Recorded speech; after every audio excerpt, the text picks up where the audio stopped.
know about me a little bit. I'm Chris, and I'm going to moderate this discussion. And without further ado, I will let our special guests introduce themselves and say a couple of words.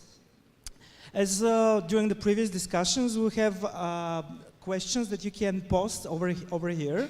And do not forget to tweet with our hashtag, which is StartupNext. And we have like a small competition, so the people with three people with the most tweets will get the Mom Test book. We'll have some copies for you tomorrow to, not to borrow, but to buy. So if you want, stop by and you can buy some books tomorrow. But if you tweet your ass off, you can get it for free. Okay, ready? Well, we'll start with Marley, who is a very good friend of mine. Thank you. Hi. Tell us about you. Okay, sorry. My name's Kamal Russell. In case you haven't guessed, I'm from Australia. I've been teaching Terrible here accent. Thank you. I've been teaching here in Bulgaria now for almost 12 months, and very interested in helping particularly emerging leaders and young teachers here in Bulgaria. So that's what I'm here for. Thank you. Hi guys, I'm Volker. I'm German, but I live in the UK. I'm a governor of the school there. I'm also a venture partner at Emerge Venture Lab, which is an accelerator program out of Oxford University specifically for education tech. And I'm a chairman of 2 little education tech startups as well. This is interesting. Thanks for joining the panel. We were not on our schedule, but luckily enough, you're in. Hi, I'm Kirill, and you have to do with my Bulgarian accent because I'm from Bulgaria. Shocking. Yes. I hope you enjoy it. Yes. I'm doing a number of projects. I'm leading a number of projects, different companies, and one of the companies that I'm most known of is called School of Robotics. So we are using robots to inspire students in the field of technical science, or as you call it probably in Australia, it's STEM, science, technology, engineering, and mathematics. And that's the project I would like mainly to discuss today. Hello, I'm Svetlin. I'm the main person behind the Software University, the place which will make a revolution in the practical education for software developers. You'll see soon. A guy with big vision, I promise. And Sunny. Well, guys, you must be getting tired of me. I'm gonna disrupt you now. I'm on the stage. I'm on the stage on behalf of the Startup Academy. That's something that we started this year. It's a full course on teaching entrepreneurship. It's absolutely and totally 100% free. And what we are trying to do with the Star Foundation with this course is to help you wannabe entrepreneurs learn about how to develop your ideas, how to pitch them to investors, how to get money, and how to make your dreams come true. So Startup Academy will be my domain now. Cool. So we have, I have a very good company over here and a lot of clever guys. So I'm a little bit nervous. Where should I start? But okay, like we've covered lots of topics today. We've talked about what's next in funding, what's next in startup marketing, and all this cool stuff. But we need to go back to the basics, and everything starts with education and with good education. And believe it or not, this is something that's not done properly in our country. And this is something that we need to improve, and this is something that we need to change. And this is the reason we thought, okay, we did this panel last year, and it was quite interesting. Lots of people took part, and people got fired up about ideas and how to change stuff in our education. And I know lots has been done, but it takes time. So what do you think, guys? How much does it take to change the educational system? Like, Marley, you probably have a very good idea what's the situation in the Bulgarian educational system and how much shit do we have in there? I think, I don't know, just there's probably, my observation after only being here for 12 months, but I've actually started a group called Teach Meet Bulgaria, which is again about developing young teacher leaders.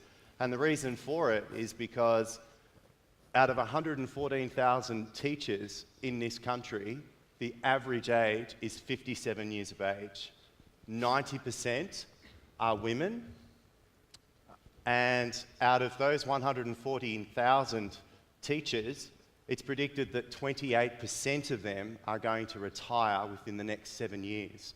So there's a massive crisis about to happen. Teachers. No one's replacing them. Effectively, out of all of those 114,000 teachers here in Bulgaria, only 2% are under the age of 30. So in terms of trying to create an innovation culture, in terms of trying to create a 21st century education system, what's happening is not only do we have that teaching crisis, but also there's an obsession with all things either American or English as far as education policy, particularly within the government here. And it's going to lead to massive problems in the future. The whole standards agenda, which has just gone through with Australia and America, and with the most Western economies, it basically was an agenda that was sort of developed over 10 years ago, 10, 15 years ago, but for some reason the government here today is very obsessed with following it, but it's an industrial-based model. It's not actually based on 21st century digital thinking, so yeah. Looks like it takes a lot of time to change government policies and stuff like that. So this is probably the reason we have a couple of people over here doing educational programs, which doesn't have much to do with the government. And for good or bad, they're doing quite well. Svetlin was very much involved doing education, especially for engineers. And he has quite of experience on that. So what's your take on that? So are you trying to get some support for the government, or are you doing it yourself? This is a new project that you're doing. I believe the change should come from the bottom to top. Yeah. People should be active. People should change first themselves, then the things around them. And finally, the change of things everywhere will grow up, and will change the government. I believe that the only way a person can learn is by doing something. So watching television is not doing, it's not practicing. Watching a tech lecture could motivate you, could inspire you, but it cannot learn you doing something. If you want to learn to ride a bicycle, you need to practice riding a bicycle. You need to fall down, to stand up, to try again, and to do this. So the way I think our education should change, and I'm practicing this change, is to learn by doing. Do something. For example, if you need to learn programming, you should do programming. You should develop applications, put them in the App Store, make a marketing for them, etc., etc., etc. If you want to learn how to make a company, you should create a company. You should bankrupt or fall down, try again, change something, learn something, do another company, etc., etc., etc. Go to inside a big company, successful, learn from them, and then repeat the same again. You should keep trying to be active. That's my concept.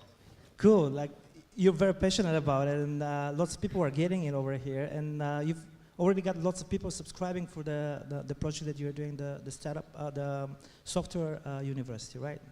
Yes, sure. So what's your vision? How many people do you think you can educate in a year? I think in Bulgaria we could educate between 10,000 and 20,000, and this is the absolute limit due to the size of Bulgaria. And maybe 30% or max 50 of these people will really become engineers, because it's not for everyone. And this will do some change, because one developer gives food to at least 5 people. His parents, his children, especially in etc., Bulgaria. etc., etc. In Bulgaria. Okay, You know, he has an arm and another arm. You know, they said that the ITs are the new mobsters because they're the only who have cash in their pockets. okay, here we speak about like university education, but the change starts from earlier than that. So I think we need to start working with kids, and this is what QU is doing. So can you tell us a little bit about Rabu Pardons and the educational program for kids? I mean, these are Yes, like of course. young students, right? Yes, these are actually students. For example, most of the teachers in Rabu Pardons are actually students. The average age is not 57. The average age of all the 30 people that are joining Rabu Pardons is around 21 years old. So they're pretty young.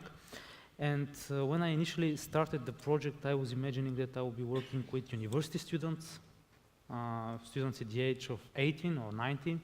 And we started the project and we looked for different groups we could join.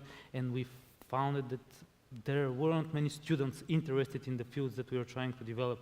So we got to a lower age and to a lower, and then we got to 10 years old. And currently we are even working with students at the age of 8 or 9. Which is magnificent.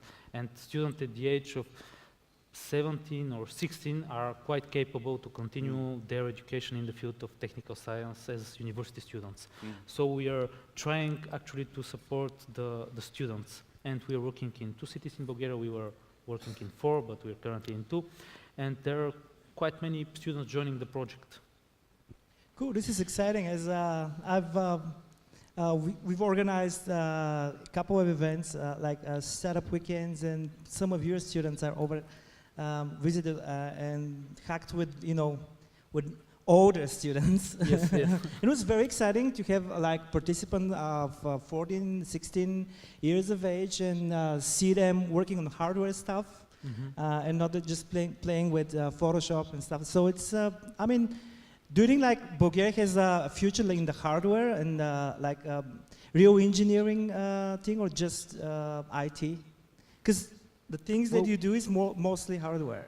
My main goal in the goal of our team is to inspire students. I prefer not to direct them in a special field of their engineering or mathematics or something else. I would like just to inspire them, and they would hopefully find their way in the field of technical science. So my goal is to inspire them. And that's why we are working with all the students. Some of the teachers we are discussing this, and different ministry representatives, they're imagining that we are working with the 1% students that are magnificent in the field of mathematics. No, the skills that you need to develop working solutions of like robots and programming robots, these are different skills that you need from solving very difficult mathematical equations. So we are trying to work with the 90% of the students, not the top 1%, the Olympic students. We are trying to work with all the students. So it's open for all, everybody can join, and everybody can continue to as long as they want. Cool, I like that. The overall topic of our conference is what's next. So it's like a very obvious question. What's next in innovation education, and what do you think, according to your experience, should be changed? So we produce more capable people. We produce people who will be able to disrupt industries, students who will, be brave enough to do the next Skype or whatever. So what are the ingredients of this change? What needs to happen? So Volker, you have some experience in that. So what worked over there? You need to inspire people. And this is why I thank you very much for starting so early. Every child that we lose, is a lost life in inverted commas. And we owe this to every single child. This is something that I can see coming in the field of education, because governments, and not only in Bulgaria, all over the world, move with glacial speed. I mean, they take years and years and decades before they actually get going. So therefore, we have to, go bottom up. Because if we would try to go top down, we're almost certainly lost. I would suggest, though, that we should do both, right? We shouldn't stop poking at the guys up there to try and make sure that they do actually make it happen, because then we have a much better chance of capturing every child. And that is very, very important.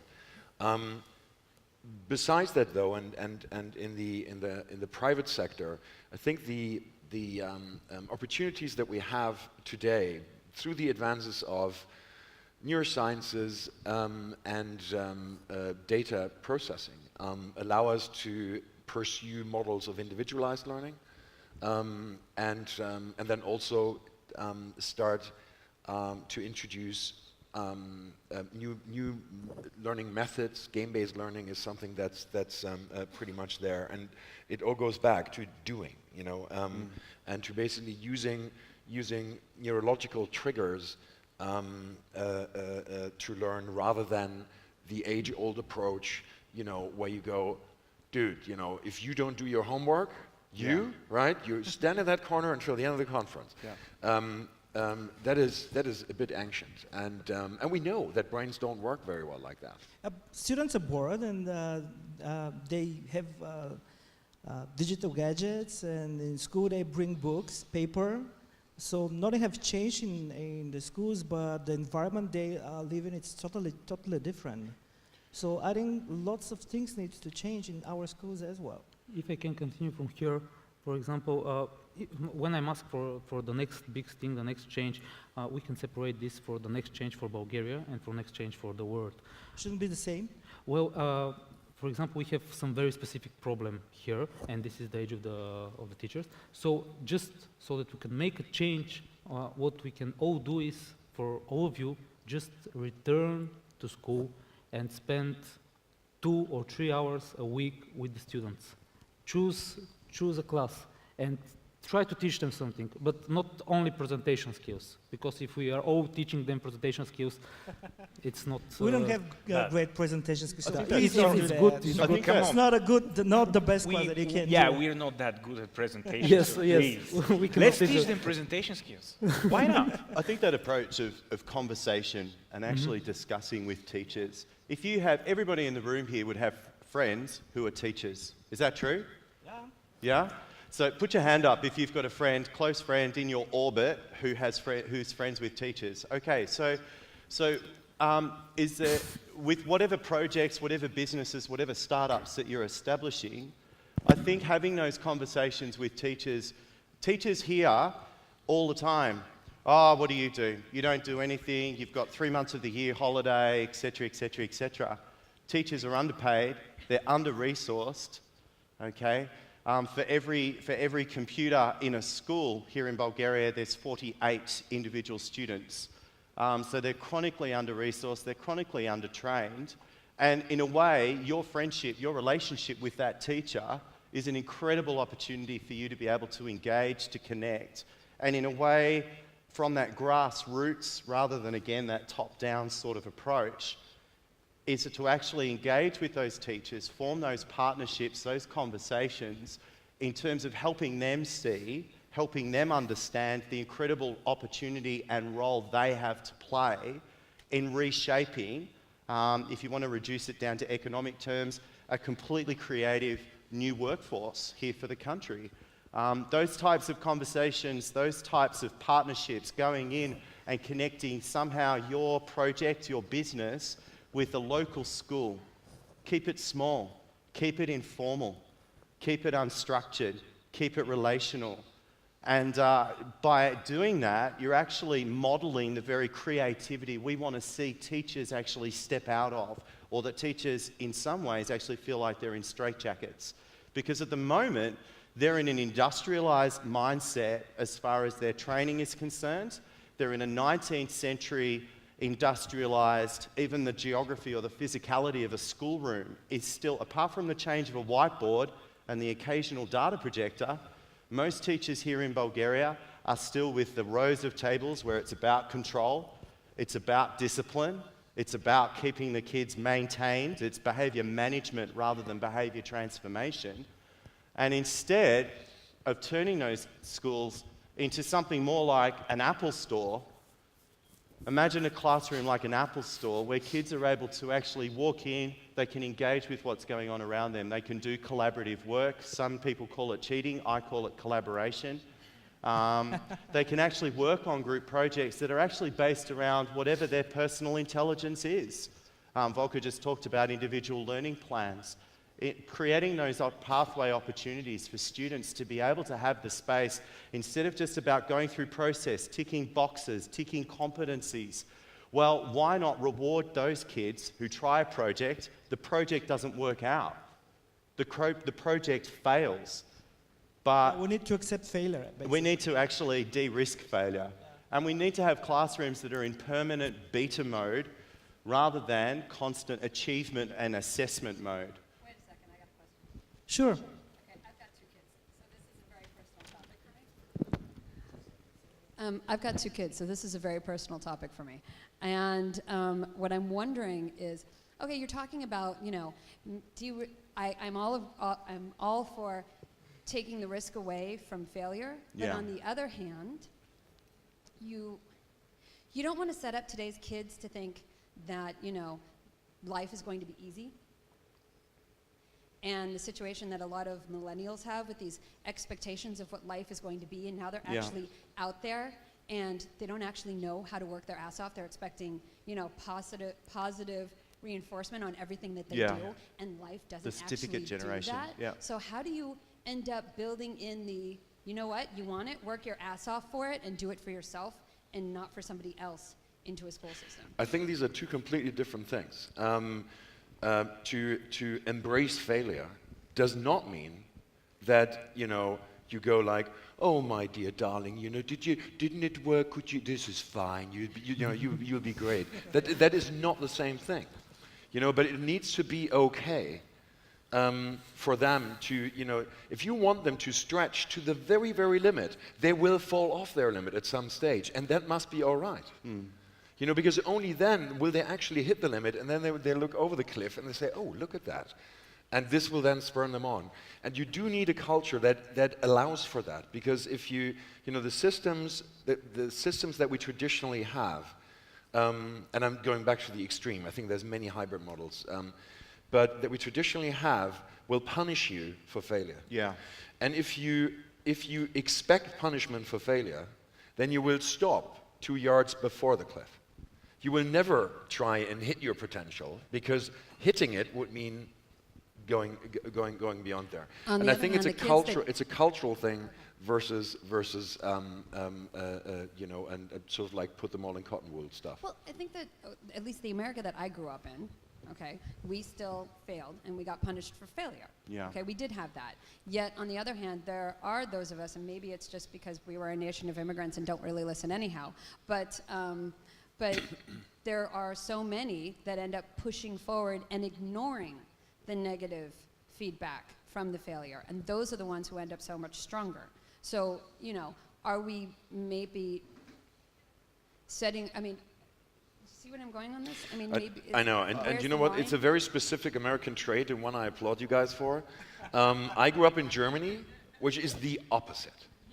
You know, if you fail with a German startup, better move to New Zealand and become a sheep farmer or so, because you It's will exactly the never, same in Bulgaria. ever Like, again if be you started a accepted business to do here, that. you end up driving a taxi. If your business fails, you drive a taxi the whole life. It's happening in Australia as well. In Seriously, Australia, this is it. In Australia, we call it the tall poppy syndrome. Somebody just grows that tall poppy, you know, that person just sort of starts popping up above the rest, above the herd, and they just get swiped. And in a way, whereas it's a complete opposite in America, where everybody's encouraged to be a poppy, the tall poppy, you know. I actually see I don't see it on opposite sides of the coin. I actually see that embracing failure, embracing risk,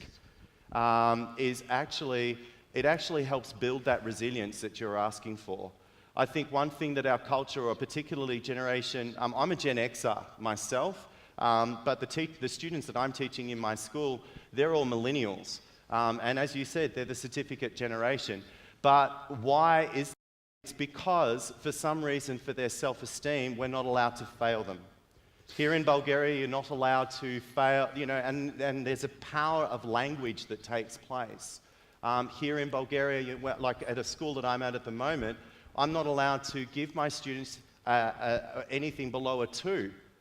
It's out of 6, you know, 6, 5, 4, 3, 2, 1, 0, but you're not allowed to give anything below a 2. Whereas it's kind of bizarre because everybody knows that, well, if you got a 2, it's pretty much a fail anyway. Again, it's this power of language that takes place. I think just bringing back the dynamic as far as what needs to happen in a classroom is we need to reward that creativity that we're trying to see in children's daily lives in terms of building them up as lifelong learners. Okay?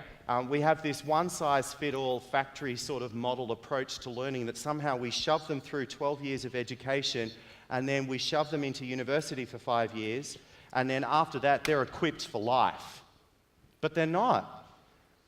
They're equipped perhaps for a life of working in the same job for the next 50 years, but the thing is we know ourselves that no young person today is going to be working one job or one career in their lifetime. They're going to be potentially working at least 7 careers in at least 12 different jobs in their lifetime, and that's one of the reasons why adult education is taking off and expanding so much in the West. Yeah. One last totally word on agree with that. failure, Yeah, because I a think little bit shorter. I move on. I think we just need another word. It's not embracing failure or de-risking. It's basically destigmatizing it. Yeah. You know, and I think we all agree with that. I would like to come in here. Yeah. We're talking about education in children, and we're talking about what's the next big thing. And I can imagine that in few years from now, it's even fact right now, but in few years from now, like we don't even know what the jobs are going to be like, and what these kids should be able to do in order to survive in this life and make a good living. So can you imagine that everything that we are trying to educate right now is so irrelevant to what is going to happen in the future, and all we're left of is to try to build the basic skills, a basic understanding, a basic mindset of So what trying are to these? adapt. Like I believe every kid should learn how to code, right? Do you believe that? No? So it should learn how, Nobody? know how to code. Sorry, I can't hear you because of that. Like I believe that every kid should learn how to code. God, you don't want me to No? code, believe me. You don't think so? Yeah, well, I think every child should be exposed to code, absolutely. Okay. Yeah. I don't think that every child should become a coder. I don't say that. Yeah. No, I said that's- we need to learn Yep, them how yep, to do it. Doesn't mean that, I mean, you've probably taken some music classes and you're not a singer. Well, we can discuss. I think one thing that's really key here is that, again, we need to keep coming back to the idea of why do we have an education system? And that is to unlock in each individual that intrinsic desire to better themselves, to better the world that they're within. Now, whether that's coding, whether But that's what are the challenges robotics, of the whatever, I the guess- era that we live? Like, But- as you explained, you know, the way the educational system is set up was the industrial age. So we have, you know, these classrooms that look exactly like an old factory, you know, like the oldest machines that will line Yeah. up. And things have changed. And like there is a couple of reports that in the world, like in 10 years, there will be so much, a greater need of developers. So we probably will be lacking lots of developers. And why not teaching them how to Well, code? Chris, we can discuss all day what needs to change. For example, we can say that we need to change their attitude to failure or something else. But my main problem here is who is doing the change. And as we consider a teacher someone who is low paid, not well prepared, badly educated, then our teachers will be low paid, not well prepared, and badly educated. And until I or Svetlin or you or any of you join the school in some way, in some form, then we have this view of the teachers as people that are low paid, that are not well prepared, and this is not true. This is not true. Many of the teachers in Bulgaria are very well prepared, but we have this view of them that these are the university students that got the lowest mark at the exams, and they entered some teaching program in the university. So we should change this view of the teacher, and after we change this view of the teacher, we can change the failure model or the attitude to, or we can change our classrooms to look like Apple stores, but there should be someone there changing it. For example, in Bulgarian schools, if you have a school and there are teachers that are really enthusiastic and they can inspire children, they are working with, I don't know, 20 classes. So until we have more people working with more students, all these changes, they cannot happen. Okay, so your suggestion is bring more people, fresh blood in the educational system. Like Yes. everybody should become a teacher because everybody has skills, and we need to be a little bit more open. Even if not in a formal to get way, involved in that. just get involved in an informal way, 2 or Okay. 3 hours a week. There isn't a school in Bulgaria that will somehow deny this or will not allow you to do something with the students.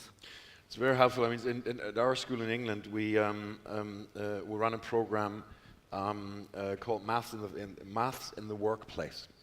So I teach a workshop every year to kids on how I apply mathematics in the workplace. And I'm a lawyer. I can't even do math. And we have basically parents from all sorts, all walks of life, all sorts of job backgrounds coming in, explaining to kids and working with kids in a workshop scenario.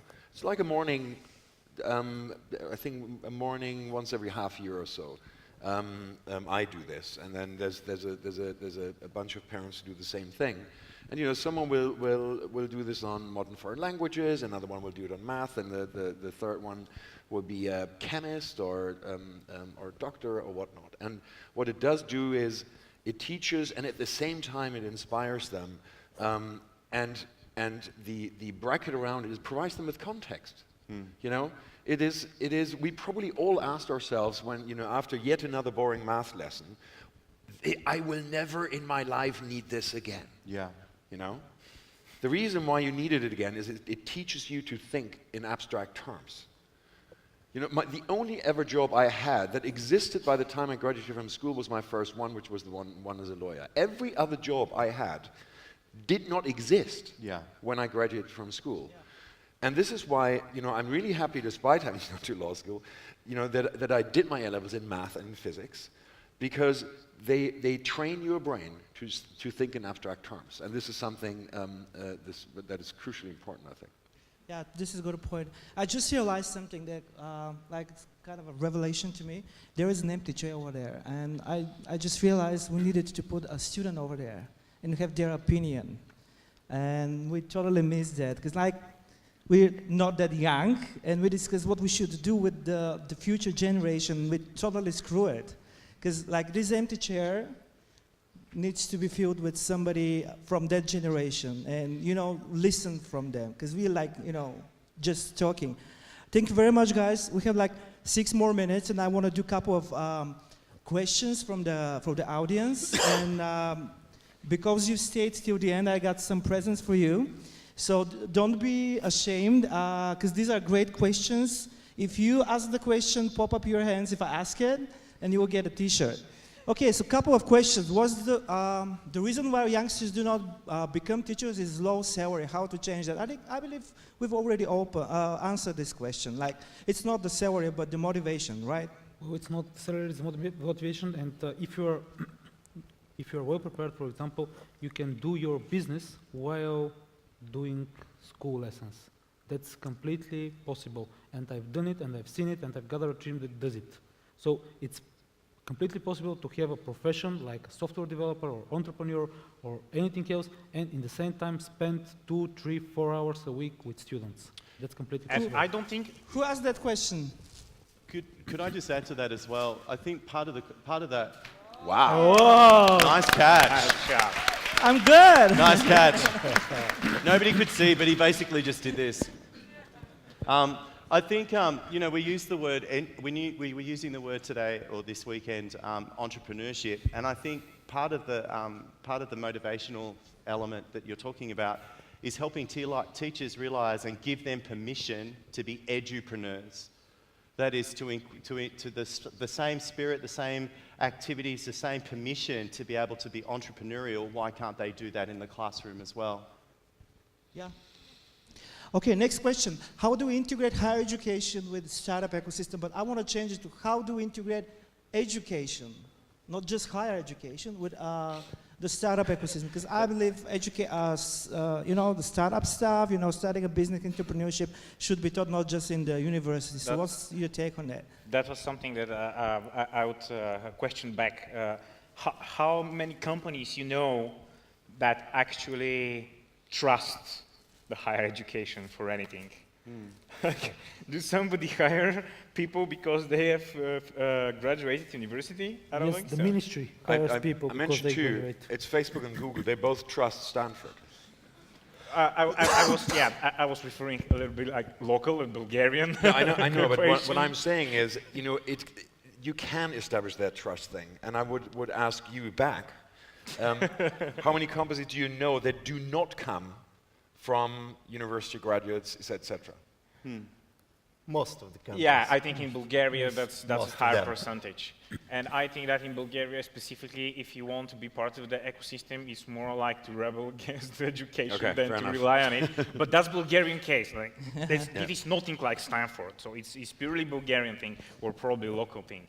But Yeah, couple more questions. Like platforms like Coursera and there are tons of others are quite popular, and I've taken a couple of classes and it's quite exciting. But there's not much personal, touching it. It's too hectic, too big. What do you think? Is this really the future of education? Like taking No. global classes and distance education and no personal touch whatsoever? They all fail. Was You it the think so? Udacity guy who declared his model to be failed? One of them, who's the Udacity? ex Stanford professor who started? Did he start Udacity? Yeah. Coursera. Was it Coursera? He basically went on record and said that this model is broken. They have a completion rate of something like between 5 and 10%. Of the courses that are being completed, 90% of the people but who do complete them. on the other side, Hang on, you have 90 access to like Stanford University classes that you Great. never can attend. Fantastic. No, the thing is this, is distance learning. And distance learning works, there's a very, very different dynamic in there. I think it's 90% of the very few courses that are being completed, those people already have a degree level education. And it's people like I who, I always wanted to know how quantum mechanics works. So I do it for fun. I didn't complete it. But the trouble is you will not reach all the kids and young and older people in the world that have never done a degree. And the reason is, yes, you provide access, but you provide access in a basically in a top-down way, without realizing that you electrify a room by having a great teacher in front of that room. yeah, that And you I take totally away agree that with you. teacher. Half of the education is about getting inspired by the right people, and to get inspired, you have to be here. It's like if you ask, is it any good to watch the conference online than being here? If you're here, you talk to the people, you see them, you get inspired by them.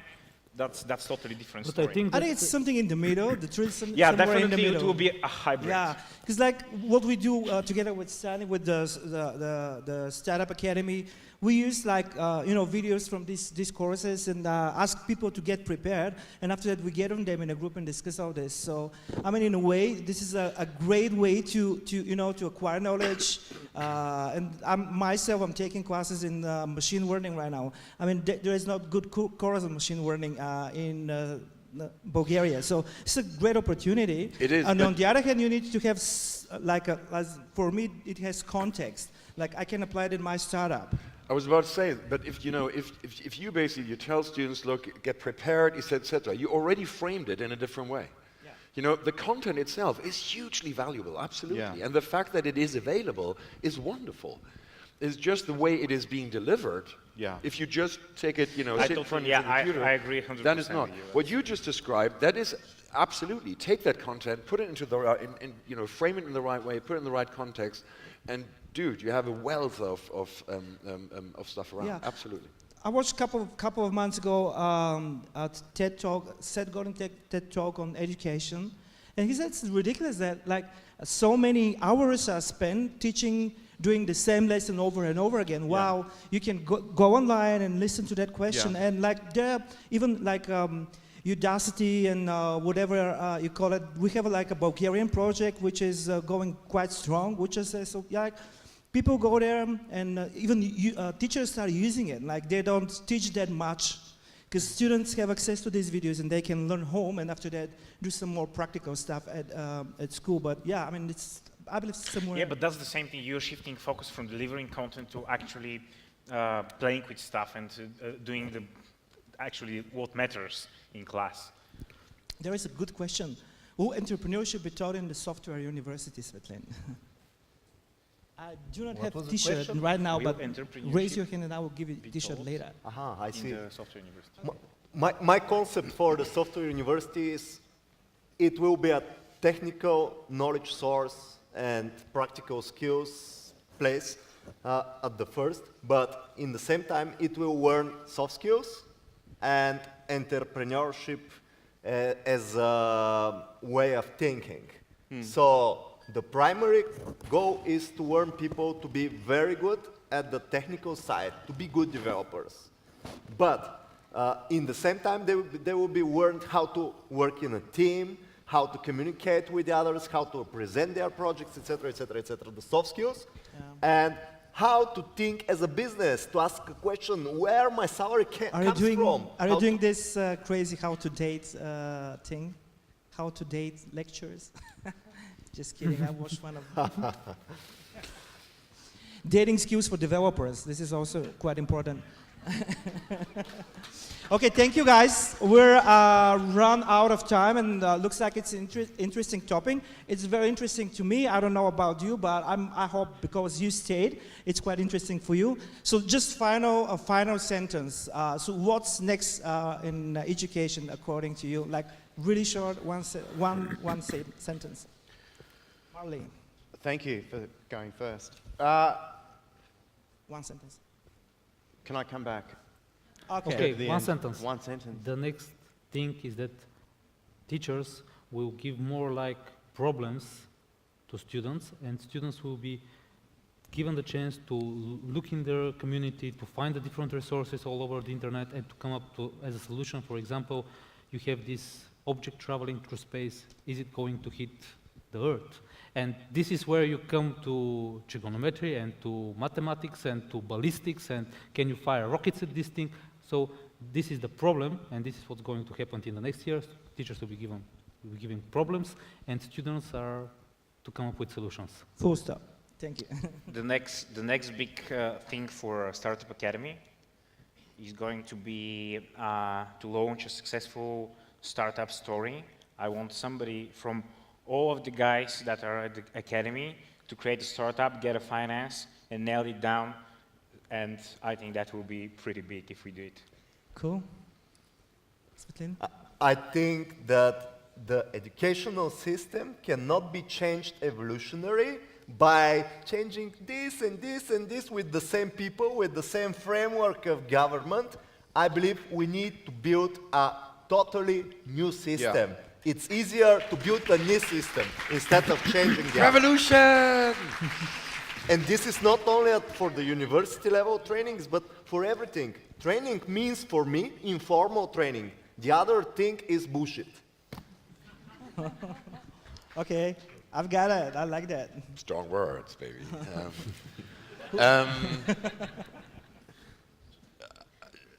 Okay, where do I go beyond the revolution? This is a bit hard.